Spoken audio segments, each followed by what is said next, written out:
we have been putting in some absolutely crazy hours on our fake Lamborghini drift car build, and the progress has been pretty steady so far. In the previous video, we made our turbo manifold for our 13B turbo motor, and it looks absolutely amazing. If you didn't see that video, definitely go back and watch it. It is well worth a watch. And so far throughout the build, most of the focus has been on the front of the car. But in this video, I think it's time we head down the back of the car. So while I think we can all agree the front looks pretty freaking good, the back definitely leaves a little bit to be desired as it sits right now. It looks a little bit like a ute as it sits, or a pickup truck if you're in America, which is kind of weird. Obviously, we don't have the lids or anything on back here at the moment, or the rear bumper, which definitely helps. But one big thing that's going to completely change the look of the rear of this car is this rear wing right here. This thing is absolutely huge. Well, that's what I thought, at least when I bought it, but when you put it on the back of this Lamborghini Diablo shell, it actually doesn't look very big at all. In fact, it looks far too small, which is absolutely crazy because on any other car, this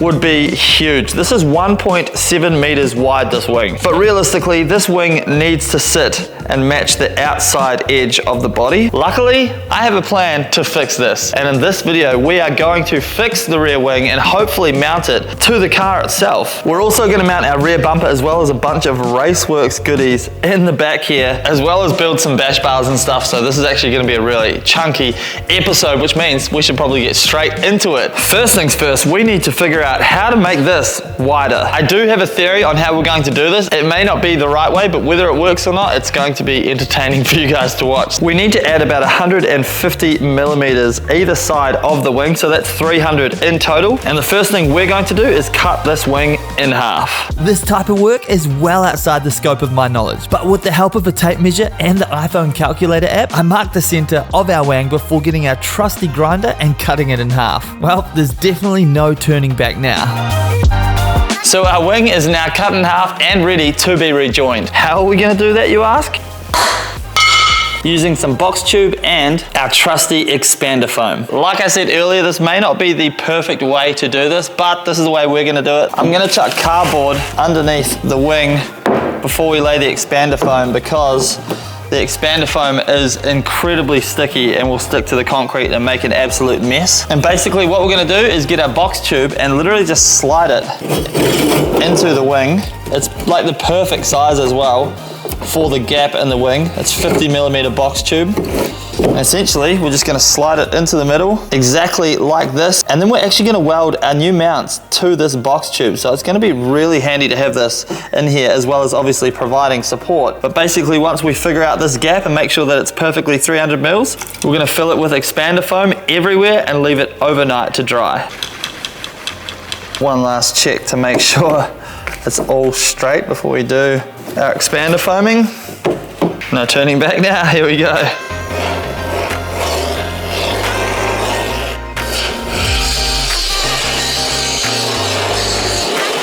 And now we fill the center.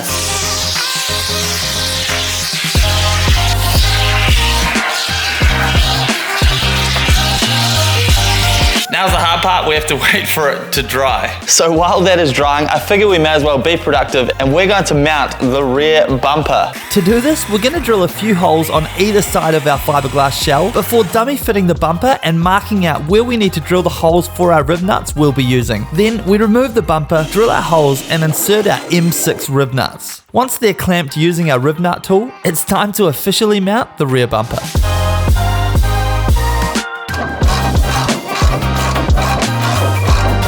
Time to remove the jack. Boom.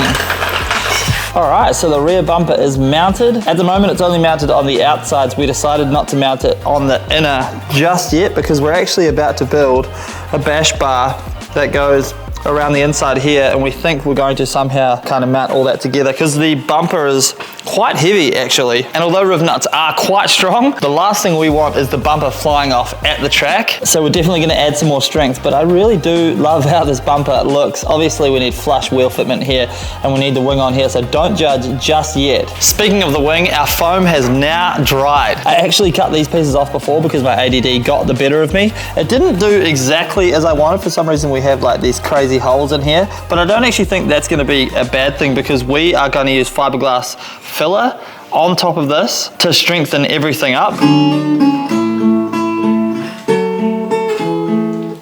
Hey, sorry, I didn't see you there. I'm just here to tell you about the sponsor of today's video, Let Me Open Ear headphones. These are different than your traditional headphones because they don't sit in your ears, they sit on top of your ears, which is actually really handy for someone like me because I get irritated ears from in-ear headphones. And it's also really handy when I'm working in the shop because you can still hear your surroundings when you're listening to music or a podcast. They come in this sweet black charging case and each charge lasts up to 8 hours, with the charging case having 30 hours of charge in it. The best part about these headphones is they are just $39 and you get free shipping. Now you guys know I like to be real with you on this channel when it comes to promoting products. I've tested these out for the past week. I will admit they don't have as much bass as your traditional in-ear headphones, but they have more than enough to enjoy your favorite music. And for $39, these are actually an absolute bargain. They're dust resistant, water resistant, and they come in black or cream colors. I chose black because it goes along with my emo heart, but if you guys do want to grab a pair of these headphones, the link is in the description. Thank you, as always, for supporting the channel. So right now I'm gonna shave this down to a nice shape, then we'll throw in our fiberglass filler. Yep, that's right. I'm using a wood saw to shave down our foam as that's all I had laying around. But to be honest, it actually worked really well. Next up, I made the mounts that we're going to weld onto the box tube in the wing before we lay our fiberglass filler.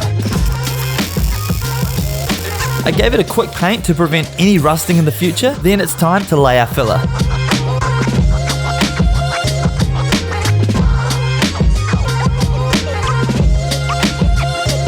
So now the wing is flipped over to the top and we're about to use actual fiberglass on the top of the wing. But what I've done is I've gone ahead and put metal rods and wedged them through both the top and the bottom of the wing just to give it a bit more structural rigidity. That will also give us the nice curve around the edge for the fiberglass as well. So let's go ahead, slap some fiberglass on. I'm using a $50 fiberglassing kit from the local hardware store, which is really simple to use and super handy for repairing fiberglass body parts or extending a wing for your fake Lamborghini.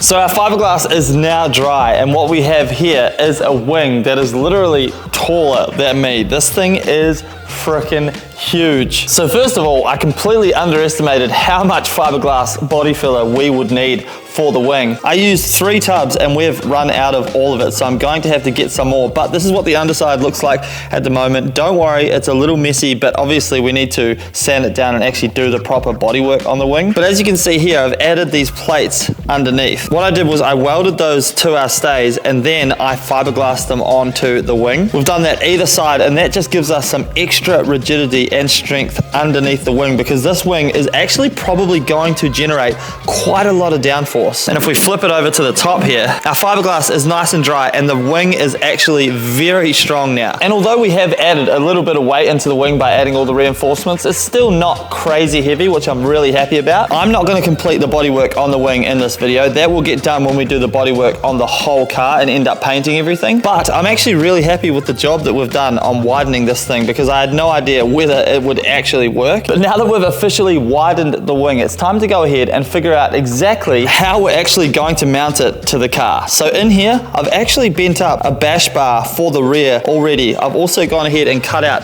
some end plates, and what we're going to do is weld the plates to our frame rails pretty much the same way we've done the rear end in our competition drift car. And then this bad boy, we're going to set it up all the way back here, and then we're going to mount the wing straight off the bash bar.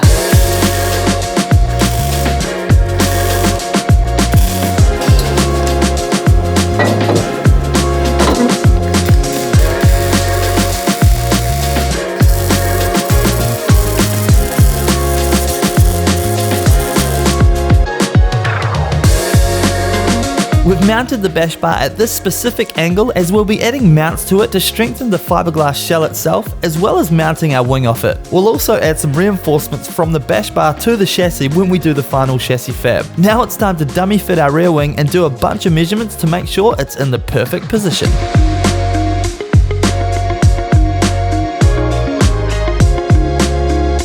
Alright, I think we're happy with the placement of the wing. Obviously it looks a bit funny at the moment because it's being held up by wood, but I think that is where we're going to run it. I will run some adjustment in the brackets that we're about to make so that we'll be able to adjust the angle of the wing, of course, but I think that looks pretty darn good. It's at the roof line as well, which is kind of what I'm going for. So let's make some frickin' mounts. So we measure and cut our 6mm steel that we're using for our wing mounts. Then I mark out the notches using a piece of the same size tube that I welded in for our bash bar. Once that's done, we cut out the notches, drill our mounting holes, and then mount our new plates to the wing. Time to see if all the measuring paid off.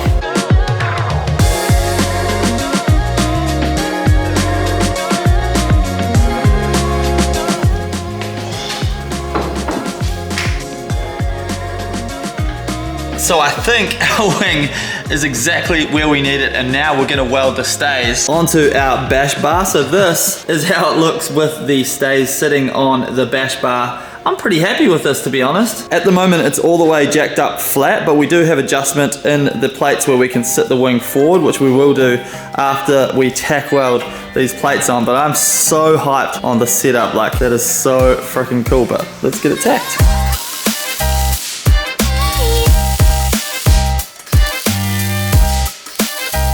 We're gonna chuck the wing end plates on to complete the look, but man, this is looking so freaking good.